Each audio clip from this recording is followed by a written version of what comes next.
आपने अब तक अपनी जिंदगी में जो कुछ भी किया है उन सब का बस एक ही मकसद रहा है। चाहे आपने करियर बनाना चाहा, कोई कारोबार शुरू किया, पैसे कमाए या फिर परिवार का भरण पोषण किया, यह सब आपने इसलिए किया क्योंकि आप बस एक साधारण सी चीज चाहते थे, खुशी। लेकिन इस दौरान कहीं न कहीं आपका जीवन भी जटिल हो गया। अगर आप इस धरती पर किसी दूसरे जीव के रूप में पैदा हुए होते तो सब कुछ बहुत आसान हुआ होता। आपकी जरूरतें सिर्फ शारीरिक होती। जिस दिन पेट भर खाना मिल जाता वह दिन शानदार हो जाता। अपने कुत्ते या बिल्ली पर गौर कीजिए, जैसे ही उनका पेट भर जाता है वे शांत हो जाते हैं। लेकिन जब आप एक इंसान के रूप में इस दुनिया में आते हैं तो स्थितियां बदल जाती हैं। खाली पेट की सिर्फ एक समस्या है, भूख, लेकिन जब पेट भरा हो तो सैकड़ों समस्याएं। जब उत्तरजीविता यानी सर्वाइवल का सवाल आता है तो वह हमारे जीवन का सबसे बड़ा मुद्दा बन जाता है। लेकिन जैसे ही इसका मसला हल हो जाता है तब इसका कोई भी मतलब नहीं रह जाता। एक इंसान का जीवन गुजरबसर पर ही खत्म नहीं होता, बल्कि उत्तरजीविता के साथ उसकी जिंदगी शुरू होती है। आज की पीढ़ी के लिए उत्तरजीविता की प्रक्रिया पिछले किसी भी समय से अधिक व्यवस्थित है।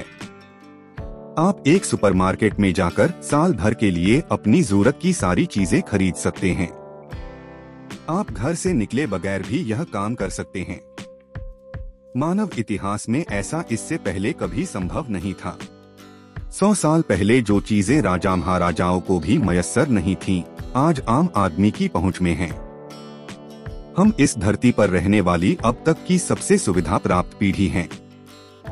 मगर दुख की बात यह है कि हम निश्चित रूप से सबसे अधिक आनंदित या सबसे ज्यादा प्रेमपूर्ण या सबसे ज्यादा शांतिपूर्ण पीढ़ी नहीं हैं।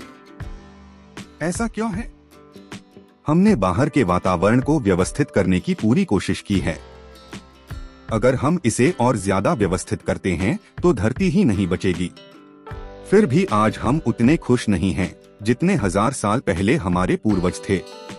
अगर यह तरीका कारगर नहीं हुआ है तो क्या यह देखने का यह सही समय नहीं है कि क्या चीज गलत है? हम किसी ऐसी चीज को जारी कैसे रख सकते हैं जो 1000 साल तक कारगर नहीं हुई है? हम और कितने समय तक उसी योजना पर काम करते रहेंगे जो साफ तौर पर असरदार साबित नहीं हुई है? नजरिए में बदलाव का यही समय है। आइए इस सवाल से शुरुआत करते हैं, हम किस अवस्था को खुशहाली की अवस्था मानते हैं? साधारण सी बात है, खुशहाली अपने भीतर सुखी होने की गहरी भावना है। अगर आपका शरीर सुखी महसूस करता है तो हम इसे स्वास्थ्य कहते हैं। अगर यह बहुत सुखी हो जाता है तो हम इसे हर्ष कहते हैं। अगर आपका मन सुखी हो जाता है तो हम इसे शांति कहते हैं। अगर यह बहुत सुखी हो जाता है तो हम इसे प्रसन्नता कहते हैं।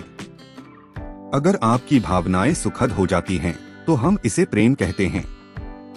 अगर भावनाएं बहुत सुखद हो जाती हैं तो हम इसे करुणा कहते हैं। अगर आपकी जीवन ऊर्जाएं सुखद हो जाती हैं तो हम इसे आनंद कहते हैं। अगर ये बहुत सुखद हो जाती हैं तो हम इसे परमानंद कहते हैं।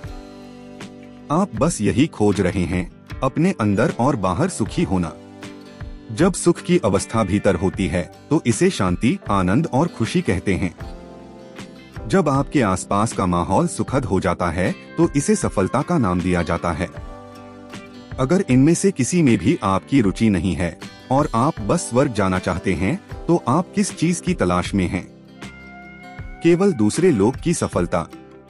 इसलिए इंसान के समस्त अनुभव सिर्फ सुखद और अप्रिय अवस्थाओं के अलग अलग रूप हैं।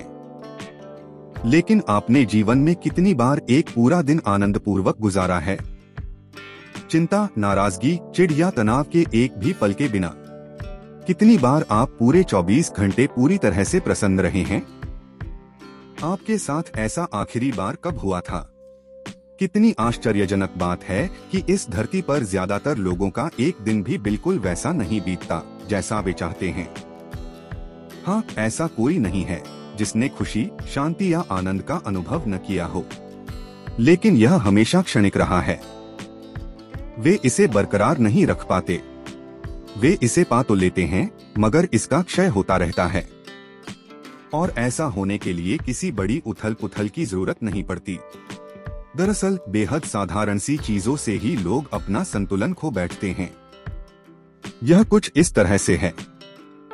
आप आज घर से बाहर निकले और किसी ने आपसे कह दिया कि आप दुनिया में सबसे खूबसूरत व्यक्ति हैं और आप 7वें आसमान पर उड़ने लगते हैं, लेकिन फिर आप घर आते हैं तो वहाँ आपके अपने आप को बता देते हैं कि आप वास्तव में क्या हैं।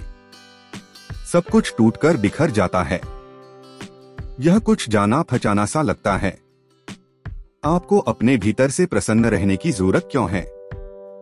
जवाब बिल्कुल साफ है। जब आप अंदर से खुश होते हैं तो आप स्वाभाविक रूप से अपने आसपास के हर व्यक्ति, हर चीज के लिए सुखद हो जाते हैं। आप दूसरों के प्रति अच्छी भावना रखें, यह बताने के लिए आपको किसी धर्मग्रंथ या सिद्धांत की जरूरत नहीं है। जब आप अपने अंदर अच्छा महसूस करते हैं तो यह उसका कुदरती परिणाम होता है। शांतिपूर्ण समाज और आनंदमय संसार बनाने के लिए आंतरिक प्रसन्नता का होना एक अचूक नुस्खा है। इसके अलावा दुनिया में आपकी सफलता इस बात पर निर्भर करती है कि आप कितने बेहतर ढंग से अपने शरीर और दिमाग की क्षमताओं का उपयोग करते हैं।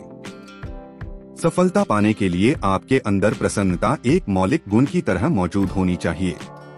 सबसे बढ़कर आज इस बात के पर्याप्त चिकित्सीय और वैज्ञानिक सबूत हैं कि आपका शरीर और दिमाग तभी बेहतरीन ढंग से काम करते हैं जब आप प्रसन्न रहते हैं। कहा जाता है कि अगर आप 24 घंटे तक आनंद की स्थिति में रह सकें तो आपकी बौद्धिक क्षमता लगभग दोगुनी हो सकती है। बस आंतरिक अव्यवस्था को शांत करके और स्पष्टता को दिशा देकर इसे हासिल किया जा सकता है। अब जिसे आप मैं कहते हैं वही जीवन ऊर्जा कभी बहुत खुश रहती है, कभी दुखी, कभी शांत तो कभी उथल पुथल की अवस्था में एक ही जीवन ऊर्जा इन सारी स्थितियों को पैदा कर सकती है। इसलिए अगर आपको यह विकल्प दिया गया होता कि आपकी जीवन ऊर्जा किस तरह से अभिव्यक्त हो तो आप किसे चुनेंगे? आनंद या क्लेश, प्रसन्नता या अप्रसन्नता? जवाब साफ है। बस इसके तरीके हर व्यक्ति के लिए अलग अलग हो सकते हैं। चाहे आप पैसे कमाने की कोशिश कर रहे हैं या शराब पी रहे हैं या स्वर्ग जाने की कोशिश में हैं, आपका एकमात्र लक्ष्य खुशी पाना है। अगर आप कहते हैं कि आपकी दिलचस्पी इस दुनिया में नहीं है और आपके जीवन का मकसद सिर्फ स्वर्ग जाना है, तब भी आप सिर्फ खुशी ही तलाश रहे हैं। अगर बचपन से आपको बताया गया होता कि ईश्वर स्वर्ग में रहता है लेकिन स्वर्ग एक भयानक जगह है, तो क्या आप वहां जाना पसंद करते? निश्चित तौर पर नहीं। दरअसल आनंद का सर्वोच्च स्तर स्वर्ग है और दुख का सर्वोच्च स्तर नरक है। इसलिए कुछ लोग सोचते हैं कि आनंद वाइन, शराब में है तो दूसरे सोचते हैं कि यह डिवाइन, ईश्वर में है, लेकिन दरअसल यह खुशी ही है जिसकी सभी तलाश कर रहे हैं। आपके और आपकी खुशहाली के बीच एक ही रुकावट है, वो यह कि आपने अपने विचारों व भावनाओं को भीतर से निर्देश लेने के बजाय बाहर से निर्देश लेने दिया है। एक दिन एक महिला सोई हुई थी। नींद में उसे एक सपना आया। उसने देखा कि एक हट्टा कट्टा आदमी उसे घूर रहा है। फिर वह उसके करीब आने लगा, करीब और करीब। वह इतना करीब आ गया कि वह उसकी सांसों को महसूस कर पा रही थी। वह सिहर उठी लेकिन डर से नहीं। उसने पूछा, तुम मेरे साथ क्या करोगे? उस आदमी ने कहा, देवी जी, यह आपका सपना है। आपके दिमाग में जो चल रहा होता है वह आपका सपना होता है। कम से कम आपका सपना तो वैसा होना चाहिए जैसा आप चाहते हैं। क्या ऐसा नहीं होना चाहिए? आप जैसे चाहते हैं, अगर दुनिया वैसे न भी चले तो कम से कम आपके विचारों और भावनाओं को तो आपकी मर्जी के हिसाब से चलना चाहिए।